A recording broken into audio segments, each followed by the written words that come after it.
So, Alex, I would love to hear about kind of like when you started tracking your macros, how did you hear about it? What got you intrigued? And also maybe like what did your nutrition look like prior to that?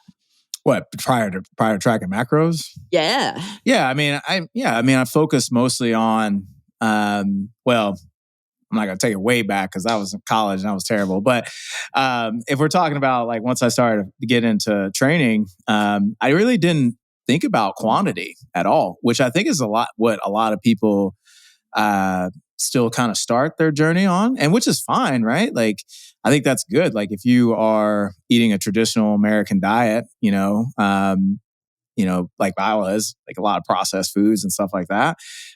Switching to more quality, like getting a lot more fruits and vegetables and lean proteins and things like that. Like you're going to see benefit from doing that. But the problem is that, and I think this is where people don't really understand and why I think it's really important to track your food, and particularly calories and things like that, is because the truth is you can eat too much, even quality food, right? Like I remember I was doing paleo, and dude, your boy was just stuffing avocados and bacon like it was a job, like fried eggs and bacon, avocado every morning, like straight up.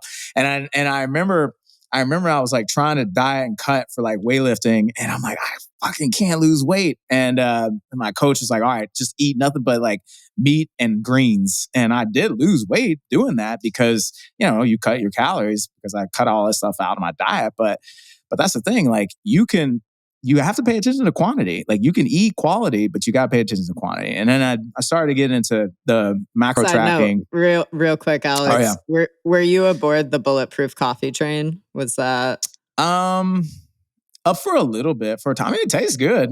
I mean, hey, putting butter in your coffee and we blended it up. It tastes like a lot, just the best latte ever, man. But, bro, do you know how many times I would go to make bulletproof coffee? Because like I went deep in the weeds of like I had like the bulletproof coffee beans from which ironically we know like now like Dave Asprey is like the greatest human.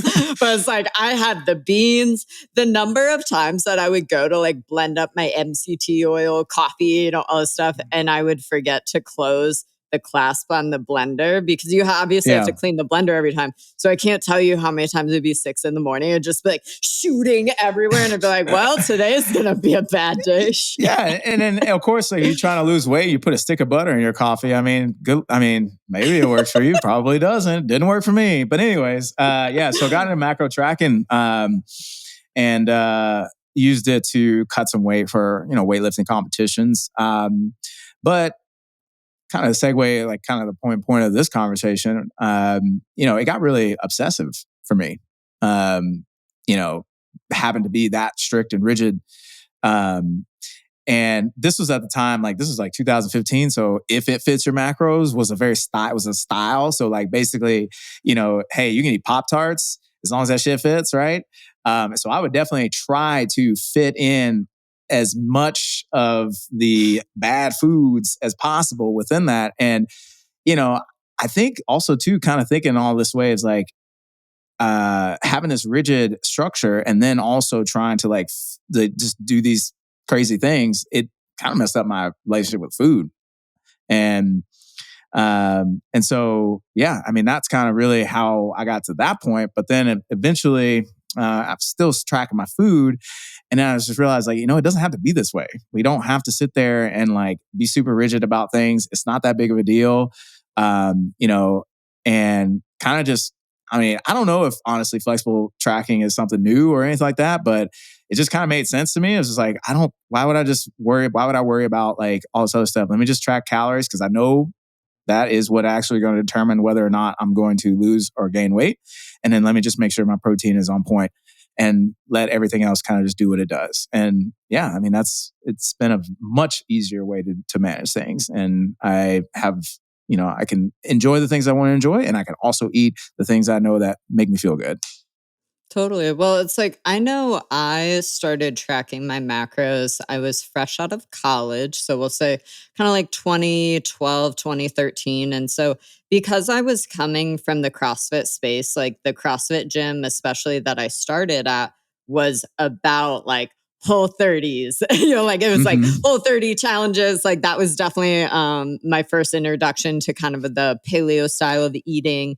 I never got into like the zone stuff. So I know that like CrossFit really wanted that. That's just to be, complicated macro calculus. Yeah, and I was like, making another listen, step.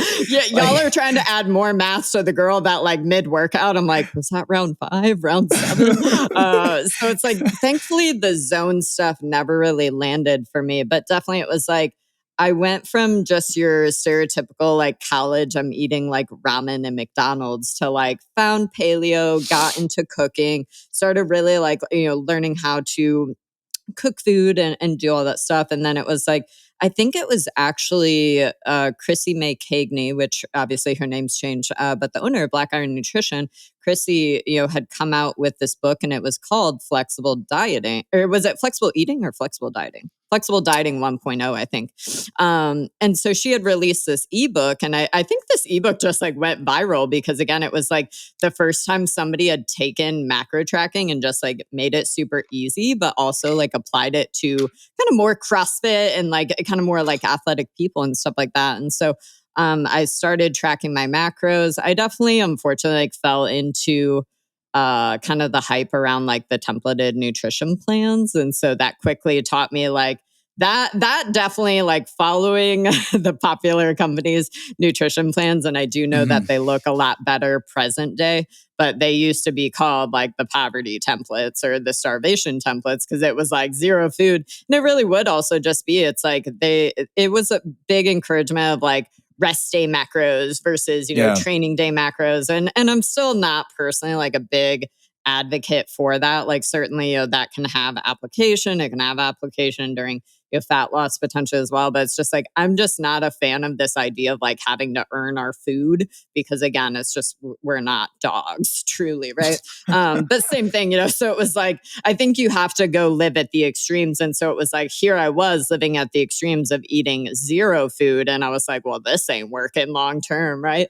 And so finally, I think I just kind of realized like, these templates aren't for me. Like I'm going to go back to this more actual macro tracking and stuff. And so over time, I think the biggest thing, and I've talked about this before, but it's just like, especially in the CrossFit space, it was this encouragement for, oh, hey, I'm a games athlete and I'm eating 16 or 1800 calories. And so it was this weird mental spiral because that is not enough food to sustain 3 to 4 to 5 hours of training every day at the intensity of their training, right?